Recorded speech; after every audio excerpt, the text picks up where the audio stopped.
Ya puede empezar, ¿Puedo Tatiana. empezar? Sí, sí, adelante, por favor. Bien, entonces, buen día. Formalmente, mi nombre es Tariana Restituyo, yo soy residente de segundo año del Departamento de Nefrología de Santiago, Hospital José María Cabral Ibáez. Ya habíamos tenido la oportunidad de dilucidar previamente un tema. En el día de hoy vamos a hablar acerca de raquitismo hipofosfatémico. En este tema vamos a abordar un contenido que está compuesto por el raquitismo hipofosfatémico en general, su clasificación o sus distintas variantes de presentación, la fisiopatogenia que se explica por la que se produce la enfermedad, las manifestaciones clínicas asociadas, laboratorios y gabinetes con los cuales nos auxiliamos para llegar al diagnóstico, el tratamiento implementado hasta el momento y la evolución y pronóstico de la enfermedad. Para dar inicio a esta conferencia, tenemos que saber que el raquitismo hipofosfatémico es una tubulopatía hereditaria que tiene distintas variantes o clasificaciones, de las cuales el denominador común es la pérdida continuada a través del riñón del fósforo. Van a diferir entre sí en el modo de transmisión hereditaria, en manifestaciones clínicas, metabolismo de la vitamina D y su respuesta al tratamiento.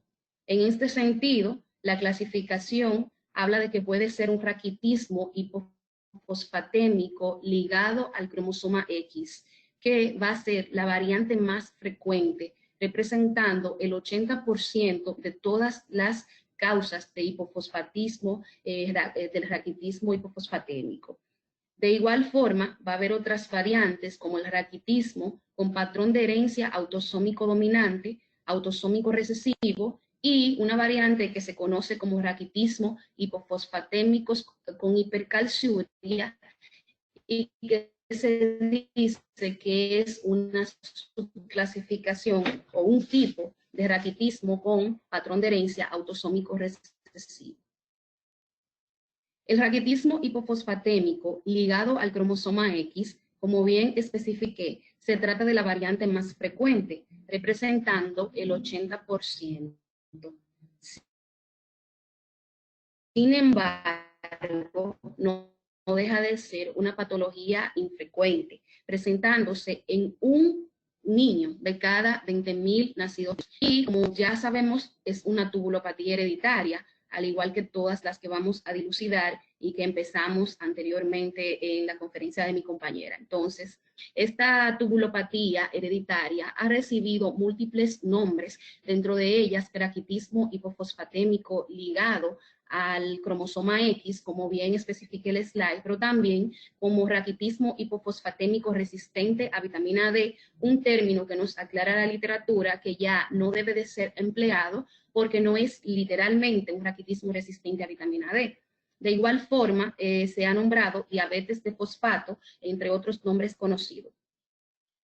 La enfermedad se cree hasta el momento, lo que se ha estudiado es que se debe a una mutación genética en el gen FEX, que es el gen regulador de fosfato ligado a endopeptidasas en el cromosoma X. Ese gen codifica 3 tipos de proteína. La proteína FEX propiamente dicha, así como la metaloproteinasa zinc MP13. La metaloproteinasa zinc MP13 no está presente a nivel renal, sino que esa metaloproteinasa que codifica dicho gen, pues lo hace a nivel óseo y a nivel dentario, en menor medida en pulmón, testículos y ovarios. Vemos que finalmente codifica otra proteína que es la peptidasa unida a membrana, cuyo sustrato es el factor de crecimiento fibroblástico 23. Y es aquí, en esta última peptidasa, donde estriba el inicio de la fisiopatología de la enfermedad, ya que en condiciones normales, el gen lo que hace es que inactiva a la peptidasa unida a membrana, cuyo sustrato es el factor de crecimiento fibroblástico 23. Sin embargo, en este sentido, al gen mutar, no puede desarrollar esa función y el factor de crecimiento fibroblástico 23 aumenta sus valores. provocando que a nivel renal, como lo señala la gráfica, se inhiba el cotransporte de sodio fosfato tipo 2A y 2C en la parte apical de la nefropatía de la nefrona proximal. Por añadidura, se va a inhibir también el citocromo mostrado, que va a codificar a la 1-alfa hidroxilasa. Ese citocromo, al codificar la 1-alfa hidroxilasa, se encarga de que se pueda catalizar la reacción que va a culminar con la forma activa de la vitamina D3, recordando que a este nivel se produce la segunda hidroxilación de dicha vitamina. Al provocarse la inhibición del citocromo, la 1-alfa hidroxilasa pierde esta funcionalidad y puede existir como consecuencia la disminución de la vitamina D3 activa.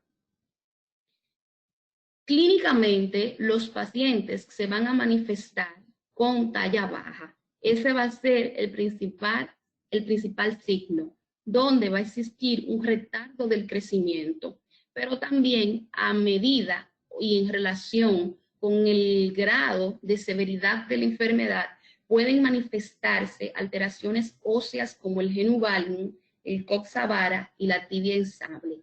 Y al mismo tiempo que avanza la enfermedad o que aumenta el nivel de gravedad, pues también pueden existir otros tipos de alteraciones como la presencia de abscesos dentarios.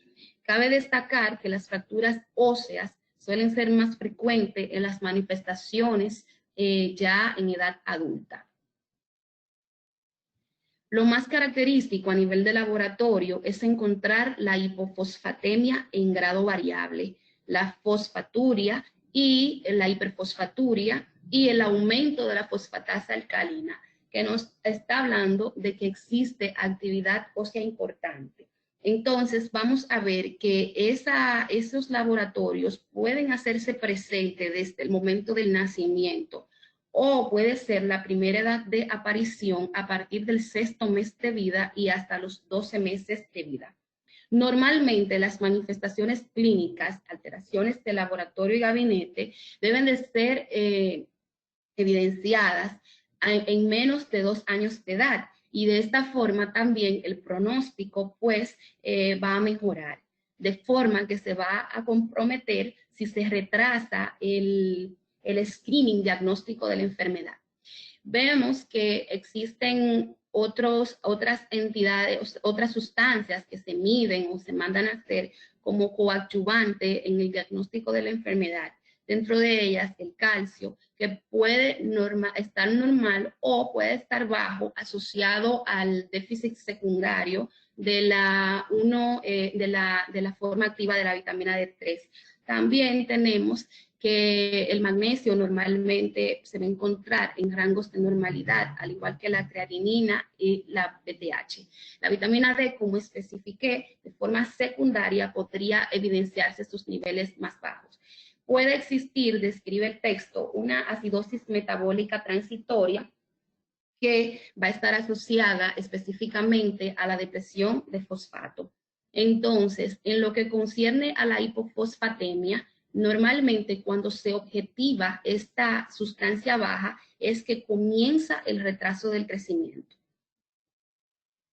En los gabinetes, lo más característico va a existir el trastorno óseo evidenciado, las manifestaciones de raquitismo a nivel de las radiografías.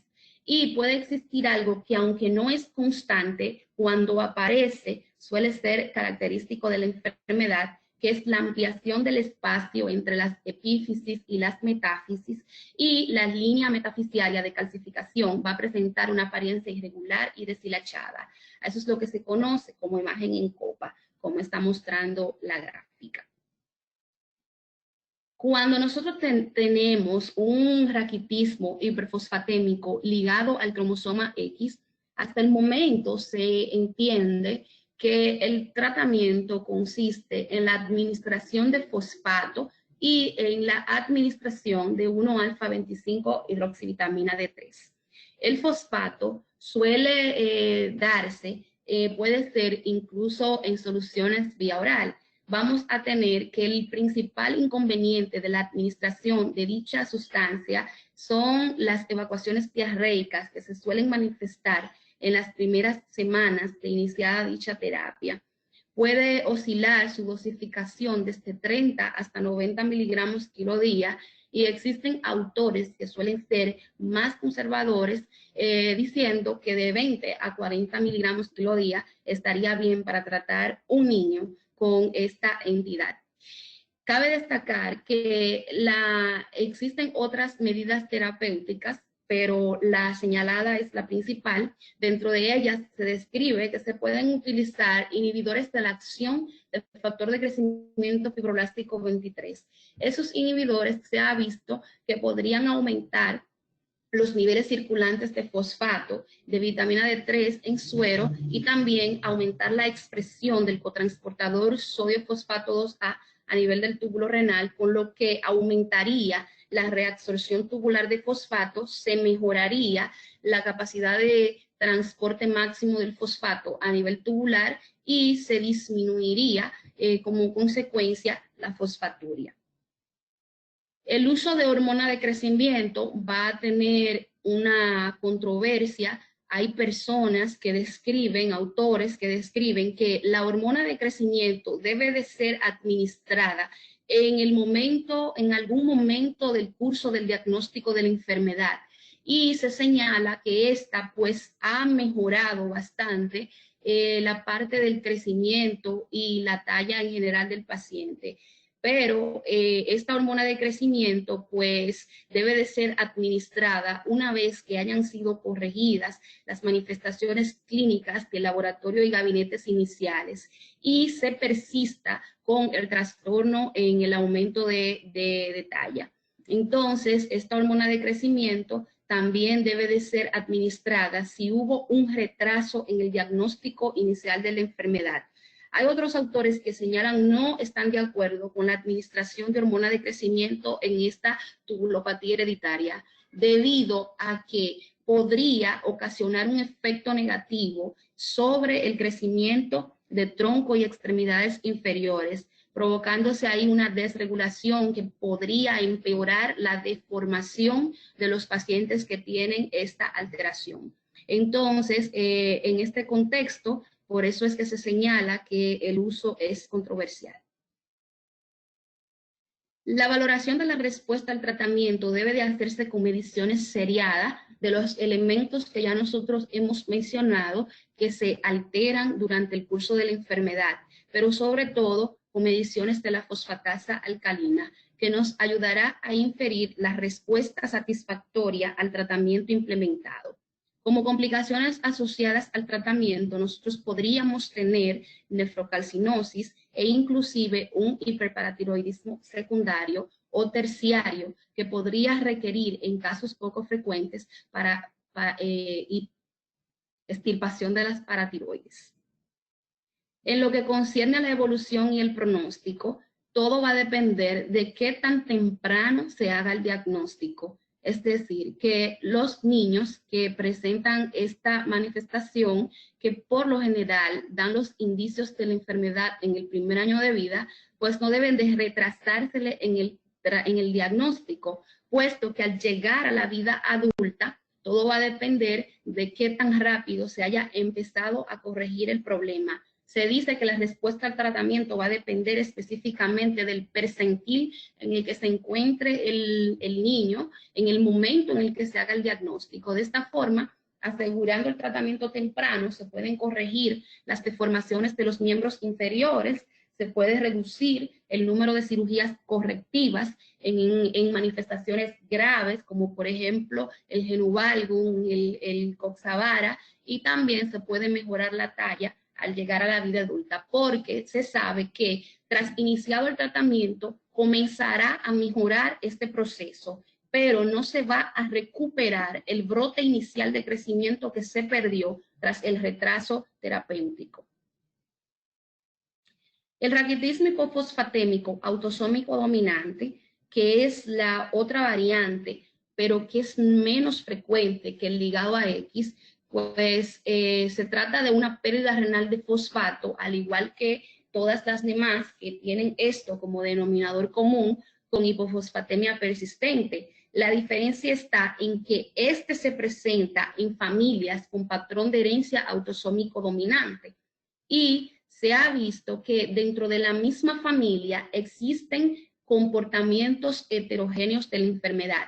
Está asociado a una mutación en el gen del factor de crecimiento fibroblástico 23 que se va a encontrar en el cromosoma 12p13. Y esta proteína, o sea, este gen, va a codificar a la proteína propiamente dicha FGF23 y esto entonces va a provocar todas las alteraciones secundarias que ya hemos evidenciado. Una vez que se altera la codificación de la producción de este péptido y el péptido aumenta, pues va a provocarse el cóctel de fisiopatología que ya vimos. Además de eso, se señala que la vida media de este factor va a estar prolongada en el caso de esta enfermedad autosómica dominante. La edad de presentación en el caso de la enfermedad autosómica dominante es variable, pudiéndose presentar en edades tempranas, desde la niñez a la adolescencia. Sin embargo, hay casos, a diferencia del ligado al cromosoma X, que siempre lo hacen en edades tempranas, inferior a los 2 años. En este caso, podría aparecer por vez primera los indicios de la enfermedad en edad adulta, donde se va a caracterizar sobre todo por la presencia de fracturas patológicas y siendo poco frecuente la deformación de las extremidades inferiores, que va a predominar en el caso de que las manifestaciones se den en edades tempranas de la enfermedad. En edades tempranas vamos a ver que el cuadro va a ser similar al raquitismo hipofosfatémico ligado al cromosoma X. Hay varios laboratorios que se pueden hacer. Se va a ver en la medición del fósforo que va a estar reducido en sangre, con reducción también de la reabsorción tubular de fosfato y del transporte máximo del mismo a nivel de la nefrona proximal. También se deben de hacer las mismas mediciones con respecto a lo ya señalado, iones como el calcio, la creatinina, la PTH, que son reguladores con excepción de la creatinina ya mencionada, pero son reguladores del metabolismo óseo mineral. Entonces, en el tratamiento va a ser similar al tratamiento que ya se especificó en la hipofosfatemia ligada al cromosoma X, es decir, va a ser la administración de soluciones de fosfato, también como coadyuvante la hidroxivitamina D3. En el raquitismo hipofosfatémico autosómico recesivo, pues en esta variante, lo único que difiere es el patrón de herencia, que lo hace a través de una forma recesiva. Existen 2 tipos identificados de este tipo de raquitismo hipofosfatémico, que va a ser el tipo 1, en el cual nosotros vamos a tener que hay una inactivación de un gen, que es el gen de MP1. Este gen localizado en el cromosoma 4q22 va a codificar a la proteína de MP1 que finalmente va a interferir con el factor de crecimiento fibroblástico 23, provocando el aumento o la elevación del mismo y todo lo consecuente. En el tipo 2, el gen mutante es el NPP1, que está ubicado en el 6q23.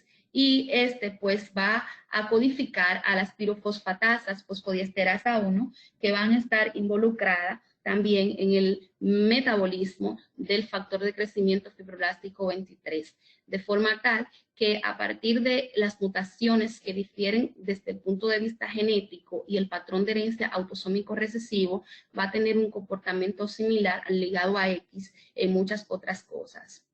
Las manifestaciones clínicas se pueden dar al igual que en el autosómico dominante en etapas tempranas, desde la niñez o también en etapa adulta. Y cabe señalar aquí que podrían caracterizarse sobre todo por deformaciones óseas a nivel de las rodillas, genu valgum, genu varum. Por último, se señala, cabe destacar que no existen variantes con respecto al tratamiento, pero en el caso del raquitismo hipofosfatémico heredado con hipercalciuria, este paciente, o sea, esta entidad clínica se va a caracterizar porque es como una subclasificación de la variante autosómica recesiva, donde el gen mutado es el gen SLC34A3. Este gen que se ubica en ese cromosoma señalado 9q34, lo que va a hacer es que va a codificar al cotransportador de sodio fosfato tipo 2C, que se va a ubicar en el túbulo proximal de la nefrona. Y a partir de la alteración en ese cotransportador es que se va a producir la falta de reabsorción del fosfato y el mayor nivel de fosfaturia. El raquitismo hipofosfatémico hipercalciúrico tiene algo distinto de los demás, y es que se ha observado su presentación de forma esporádica en lugares donde existe alto grado de consanguinidad, como por ejemplo en el desierto sirio. En estos pacientes que tienen este problema de raquitismo hipofosfatémico asociado a hipercalciuria, no se recomienda la administración de 1-alfa-25-hidroxivitamina D3, puesto que el problema no estriba en la activación de la vitamina D, sino más bien en el cotransporte del sodio fosfato tipo 2C. El tema realmente es corto, haciendo más alusión a la hipofosfatemia ligada al cromosoma X. Esta es la bibliografía, comentarios, aportes, preguntas. Muchas gracias.